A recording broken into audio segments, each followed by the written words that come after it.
Want to give a quick shout out to all of my patrons. Thank you so much for all of the continued support. Hey everybody, this is Matt from Matt's Fantasy Book Reviews, and today I'm going to be going through my 2023 update for my top 10 best completed fantasy series of all time.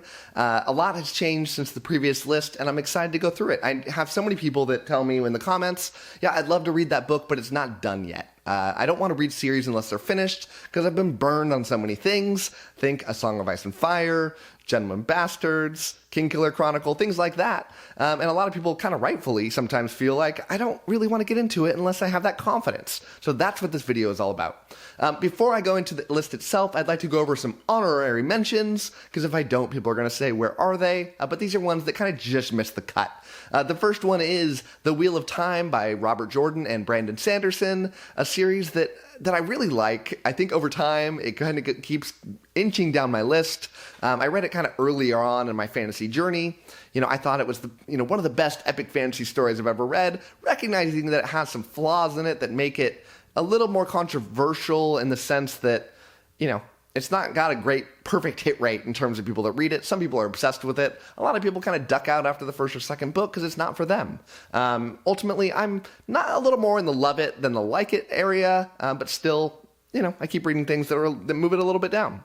The next up is Mother of Learning by 𝐬𝐻𝐻𝐻𝐻𝐻𝐻𝐻𝐻𝐻𝐻𝐻𝐻𝐻𝐻𝐻𝐻. This is a really fun time loop story. By time loop, I mean, something Groundhog's Day, but in fantasy form, where a character is living the same day over and over and over. In this case, it's like a month over and over and over. It feels like that would get repetitive. It's not. The author does a very good job at kind of keeping things mixed up. It's really fun. It's not the greatest writing in the world. I mean, it's a little more juvenile in the writing. You're not going to have this amazing prose, but you will have a lot of fun with this awesome magic and world that has a great beginning, middle, and end to the plot. The next on this list is The Powder Mage by Brian McClellan. This is a epic fantasy flintlock setting, and flintlock is a term that they use in fantasy to describe, think like Napoleonic era, where you've got like long rifles with powder in them, think Powder Mage, and it's that kind of setting. I've always kind of viewed this book as a little like The First Law in terms of the scope that it's trying to do, and the setting and the tone of the book. Not quite as dark, but it feels like if you've ever read a story like The First Law and you're like, man, I'm looking for something kind of similar to that, The Powder Mage is what you want to read. Then the second to last on my honorary mentions is The Black Company by Glenn Cook. This is an 80s and then stretched into the 90s story. Maybe it went to the early 2000s, but it definitely started in the 80s. This is a story about a mercenary company in a dark fantasy world that doesn't care if they work for the good side or the bad side. They just want to get paid. And when the story starts out, they are working for as bad as it gets. This is like this really, really interesting story where they're trying to figure out their past, and they're going on these adventures to try to reclaim that past and figure out, where they came from and where they're going to go from here. And the last on these honorary mentions is Discworld by Terry Pratchett. This is maybe the funniest fantasy series of all time. Maybe. It's definitely the funniest fantasy series of all time. It's enormously long. Terry Pratchett has since passed away, so these stories are not getting made anymore, which is very unfortunate because almost nobody writes stories that have this amazing satire to them. Because there's so many stories, he satirized basically everything. So yeah, if you're looking for a Monty Python-esque type of laughing throughout your stories with some actually kind of deeper wit to it with these big themes to them, Discworld is where it's at. So that's it for the honorary mentions. Let us start with the official top 10. And number 10 on that list is Mistborn Era 1 by Brandon Sanderson. This is a trilogy. There have been other books in Mistborn. Mistborn is split up into gonna be supposedly 4 different arcs. I say supposedly because it was originally going to be 3 arcs, but the second arc got kind of pushed in there out of nowhere. But the first era is a wonderful trilogy. Last year it was number 7 on my list. It's moved down a little bit, as things are wont to do. I can't imagine something moving up on the list unless I've reread it. Brandon Sanderson is so famous, and there's a reason for it. He writes these stories that are both really fun, interesting, and also easily accessible for pretty much everybody. I've done some interesting surveys recently to try to figure out what my viewers' favorite series are. And I think Mistborn Era 3 or Era 1 was like top 3. I think it was like number 2 or number 3 favorite series of all time. So it is beloved. I really, really like all 3 of these books, especially the third one. I thought the third one had the best twists that I've ever read in fantasy. Don't think I'm ruining anything by saying that, because Brandon Sanderson always is featuring twists, but they're the best when it comes here. Multiple times I had my mind blown, and it makes me want to go back and read these so much, because I know that there's so much left out there that's going to make me just eat these up, as I already know what's going to happen when I go back to read them. Number 9 on this list is one that you're not going to find on a lot of lists like this, and it is 𝐒𝐫𝐲 by K.J. Parker. This is a trilogy. This is brand new for this year. I read all 3 of these, so all 3 in 2023. Maybe I read one at the end of 2022, but definitely after I made this video a year ago. And I say this is a fantasy series. It is listed as a fantasy series because it is a made-up world. But there's not really any magic going on here. This is a story about the first book, 16 Ways to Defend a Walled City, which is a very entertaining title. But it's about this engineer who finds himself, through a series of weird events, in charge of a city while it's under siege. He has no leadership experience. He's just a really brilliant engineer, and he takes it upon himself to try to save the city. All 3 of these books are hilarious. They are extremely witty. And it's clearly written by somebody. I don't know what K.J. Parker's background is. My guess is he's some sort of engineering background, because he thinks so logically through things. You get to see things from this brilliant mind. Not just K.J. Parker, but the main character of each of these stories. All 3 stories are connected. You'll understand different events that have happened in the past, but they're not necessary to read in order, or, you can read them all individually. The second book is about an actor who finds himself trying to pretend that he's the king. And the third book is about this character who, what is his profession? He's a translator, and he finds himself trying to essentially take over the world. Definitely steps up in scope as these 3 go along, but they're all ingenious and very, very funny. Number 8 is The Tide Child by R.J. Barker, not K.J. Parker, but R.J. Barker. I've mixed up that a lot of times. This also is a trilogy, and this is also new for this year. I gave all 3 books in this trilogy 5 out of 5s, just like I did with the last one with the Siege, and I was blown away by how good these were, because I don't hear a lot of people talking about them. I will do a video later on in this year on the top 10 most underrated fantasy series of all time, and this is definitely going to be on the list. So is number 9, The Siege. I can't understand why these series are not, booming with popularity. The original Tide Child book, what's it called? I don't remember, but it's awesome. And it just sets the stage so well. And it's the story in general about these magical sea dragons that are, re-emerging in the world, and characters are going to hunt them because there are these 2 different sides to this world. Like, they kind of think of about like the East and the West, and they don't have any trees. They build everything out of dragon bones, and the dragons have disappeared for a long time, but one of them came back. So they're both racing to try to get to the middle of it. Then you have this one character that kind of is riding the fence between the 2 parties. He's trying to get there first. It's an awesome pirate seafaring story. There's not enough of those in fantasy. I love a good seafaring story. And not to mention, above that, R.J. Barker is just a brilliant writer, and the way that he writes his prose is amazing for me. I know prose isn't perfect for everybody, but for me, it's top notch. A darker kind of tone to the story, and just a really fun read. Number 7 is The Greenbone Saga by Fonda Lee. This also was a trilogy, and this is also new this year. The Greenbone Saga is like fantasy, The Godfather with a Eastern Asian inspired theme to it. That sounds silly, but it's not. It's awesome. I love The Godfather. I love at least the first 2 Godfather films, and the Godfather book I thoroughly enjoyed. And while when you first read this book, the first one, Jade City, it's going to feel like a ripoff of The Godfather, but it very quickly becomes its own thing and then diverges as it goes along. It's so fun being in a mafia type setting. You don't get almost any of those in the fantasy world. It's just done to perfection. And to have this kind of Asian feel to it is great. Fonda Lee just writes these characters so well. It's just such a good family drama. Now, there is a mafia thing to it, but it is hard. It's a family drama.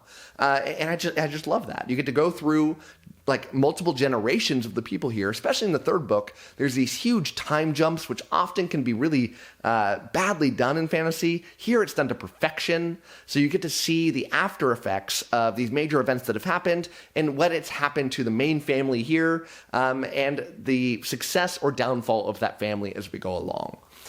Number 6 is The 5 Warrior Angels by Brian Lee Durfee. This also is a trilogy, and this is also new this year. I promise that's not going to continue. I will definitely have some that have been on this list before.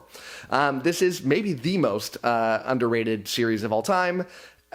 I don't understand it. Brian Lee Durfee, who is a fellow booktuber, and he's awesome, and I try to emulate a lot of the style of my channel after him. He was a big inspiration on me when I started this, but it's not the reason that I love these books, because I try to remain as unbiased as possible. I will blast somebody even if I like them, and I will praise somebody even if I don't like them. But I truly love these books. This is dark. I mentioned this on the cover of one of the books, and it's so well said. This is like heavy metal for fantasy. It's dark, it's hugely epic, it's got these wonderful religious themes to them, and again, I can find religious themes to be badly done sometimes in fantasy. Here, it is expertly done. You've got these 2 different major powers in the world that have a common religion, kind of think like our own world. It is split off after these major events, and now they want to kill each other. There's a lot of confusion about who is right, who is wrong, if anybody is right, and the true history of this world. But you get to unravel it as we go along from the viewpoints of both the good people and the bad people. And you get to kind of see if they are good, are bad, are gray, who knows, because there are very bad people in this and very good people in this. But you won't really know exactly who they are until you kind of get going along in the story. But I love reading series where you get to see multiple perspectives from both sides of it. I don't find enough books do this. A Song of Ice and Fire did it to perfection. Some people try it, but a lot of the times you really just get the perspective of the good people. And I hate that. Even though I love some of the stories on this list are from that perspective. This definitely doesn't, and it's extremely well executed. Number 5 on this list is The Realm of the Elderlings by Robin Hobb. This is a 16-book series, so breaking up this trilogy that we keep doing. And it was also on this list last year. Last year it was number 4, so it's only dropped 1 spot. This is a series you read if you're okay crying a little bit in your stories. This is it's not so much an epic fantasy, but it's a first-person perspective through most of these books. There is some breakup. It's split up into 5 different trilogies. One's not a trilogy, one is a quartet, which is how we end up with 16. And you get 3 of the trilogies following this character Fitz, 2 of them that kind of follow multi-point of view with these different characters. Yeah, they are both multi-point of view. But the Fitz ones, especially, are the ones that people just are in love with. When they talk about the Realm of the Elderlings, that's usually what they're talking about. Although the first trilogy, the second trilogy, The Live Ship Traders, is my favorite of the bunch. Just a wonderful seafaring tale. I love seafaring. If you've watched this video or watched my channel, you know that's true about me. But these are very sad stories. It's a growing up tale where you have this main character who starts as a very little boy, and as the series ends, he is an older man. But to see that growth through a character for so many books, and what turns him into who he is, I was legitimately sad when I finished the series because I don't get to grow up with this character anymore. It's over. I'm done. And yeah, he goes through so many traumatic events. He goes through deep trauma, and he keeps trying to pick himself up, dust himself off, even though he's been greatly impacted by this, and it shows in his character. Horrible things are going to happen here. Very good things are going to happen here. You're going to, enter the full range of human emotion as you go through these stories. It's a little denser of a read with the most beautiful prose that I've ever read. It's just wonderfully crafted, a little slow for a lot of people. But if you just want great writing with great characters that are going to make you feel a lot of emotions, this is what you want. Then number 4, we are back to the epic fantasy, and this is The Faithful and the Fallen by John Gwynne. This is a 4-book series, and last year it was number 3. It's dropped last year it was number 2, so it's dropped 2 spots. It's 4 books. However, there was a trilogy written after this in the same world, just separated by like 150 years or so. But The Faithful and the Fallen is the 4-book series, and that's what people are mostly talking about when they're talking about this world. And because the second series didn't get a lot of attention for some reason. Everyone loves this one, though. Well, I mean, maybe not everybody. Not everybody loves every series, but A ton of people do. I do. It's just awesome epic fantasy. It has this awesome blend of old school fantasy where, in that Wheel of Time vein, in that Rift War vein, where it's got these older themes to it. And it's got that older setting to it where you have, characters that are starting up in this little village life. They are propelled into monumental events with deep prophecy and then becoming this greatly powerful people that have to do these huge epic events, and they get sucked up into it. Each of the 4 books I find get better than the last. The fight sequences in this book are the greatest in all of fantasy, in my opinion. I think John Gwynne is just a master at writing battle sequences. He's just incredible. And these books are incredible, especially that last one, Wrath. It's just huge epic moment after huge epic moment. It ties up the story in a beautiful, beautiful way. And I just can't say enough positive things about The Faithful and the Fallen. Number 3 is the only series on this book that I have not actually finished all the books in it, but I love it so much that it has to appear here, and it has to appear so high. And that is The Dandelion Dynasty by Ken Liu. It is a 4-book series. This is new to my list this year. I've only read the first 3, but each of those 3, it feels like, is like a top 10 book that I've ever read. And I've never had that feeling before. I mean, I have books that I love, but you'll have some of them kind of bounce around on my top favorite lists. These are just incredible. And if the last book is as incredible as the other 3, it might be my favorite series of all time, but I'm saving it in number 3 until I read that last one. Let's check next year and see where this series ended up. Or just check in at the end of this month when I'm going to finish this series, and I'm just so looking forward to it. This is a Chinese historic feel to it, because the first book really is kind of like a history of this world. It greatly follows the fall of the Han Dynasty, or is it the rise of the Han Dynasty? Tells you how much I know about my ancient Chinese history, but it's a retelling of that with these other hugely epic fantasy themes to it. And then the next books kind of change from there. So the first book is this rapid fire history that I love. It might be my favorite of the bunch by just a teeny tiny bit, but it's just, huge event, no break, huge event, people dying, people, going off to become these epic heroes, gigantic sea beasts that are destroying towns, and it's awesome. Then the second, third, and fourth books are going to be the real story starts. It's kind of the generation after that. The setting has been laid. Now we're going to go tell this incredible tale about first contact with an other part of the world that people had no idea about, and what happens when they come to this main part of the world, and the huge war between these two enormously powerful nations. The prose is incredible. It's just amazing. The characters are incredible. Everything about this series is incredible, and I demand that you go read it. Number 2 is The First Law by Joe Abercrombie. This is a 9-book series. Last year it was number 3, so it is the only series on this list that has moved up. Why is it moved up? Well, I'm doing a reread of some of these books, but beyond that, I just can't stop thinking about it. I can't stop thinking about how amazing it is, and the more I distance myself from it, the more that I find myself loving it. This is a grimdark story about I don't even know what it's about. It just follows these characters that are having to deal with life. There's war, there's betrayal. It's just, I can't say more than that without ruining anything. You just have to trust me that it's great. The first book starts off a little bit slow. It's just laying the foundation, and then we get these major events getting knocked down, things being set up, hugely amazing twists and turns along the way. But better than anything, the characters in the story are the best that fantasy has to offer. They are so brilliantly written. Every character in the story has this amazing, unique voice, dark aspects to them. They're all a different shade of gray, with a very few exceptions. It's almost like to the upteenth degree in this. I know that's kind of like a meme at times when fantasy is just trying to be shades of gray ever since A Song of Ice and Fire. But this one, it does that, but it does it to perfection.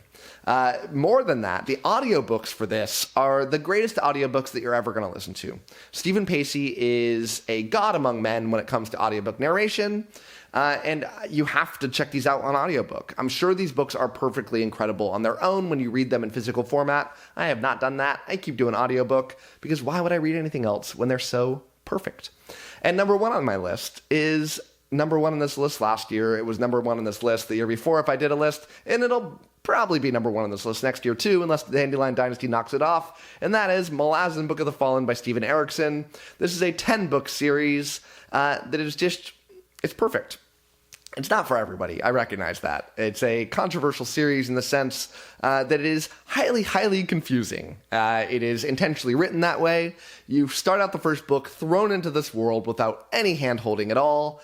It's designed to be like that. It's not trying to treat you like you need to be a genius to read it, but it does tell you that you have to have a lot of trust in the author, that you have to read and read and read, and eventually all will become clear to you, regardless of how smart you are. I don't find myself to be the smartest person in the world, and I was certainly very confused, but eventually it just kind of started to make sense, and now that I'm done with it, it makes a lot more sense, and I cannot wait to read it again, and I'll probably still be confused at a lot of parts when I reread it again, but it's just amazing. The world is huge, it's epic, there's, tons of races of people, literally hundreds of point of view characters, probably 1,000 or so named characters in this story. It's as epic as it gets. It covers many different continents, not one or two or three or four, many different continents. The books take place in many different continents. It feels like you're jumping all over the place until everything kind of comes home. It all makes sense. Storylines will be happening. They'll end. We'll keep going somewhere else. It'll end. We'll go somewhere else. It feels like a real life story where not everything is perfectly tied up. We just get these branching off little stories, and at the end of the day, it kind of feels like the book is a lot of little stories that all feel cohesive. They stick together with an overarching plot, but it's really about those little individual stories, and it's wonderful. So that is it for my 10. I hope you'd enjoy this video. I would love if you could like and comment, and also let me know what your favorite series of all time are that aren't on this list. What did I get wrong? What did I get right? I'd love to hear your thoughts. Beyond that, if you want to talk more about this and have it back and forth, come join the Discord. There's a link down below in the description. I would love for you to join. It is the fastest growing Discord channel in fantasy, and I'd love for you to be a part of it. So that's it for me. Thank you so much for watching, and as always, happy reading to you. Thanks again to all of my patrons, with a special shout out to my Ascendant tier and Librarian tier patrons: Anna G, CJ, Darren, Gregory, Jonathan, My Book is Lit, Miranda's Bookshelf, Nathan T, Nev's Book Channel, Ron Reich, Russell, Ryan L, Sydney Baker, Tahir, Anna, Andra, Angelo, Blair, Brock, Evan, Harry B, Jamie, Joe, Maria, Michael Sugarman, Sky, TW57, Wacky, and Zion.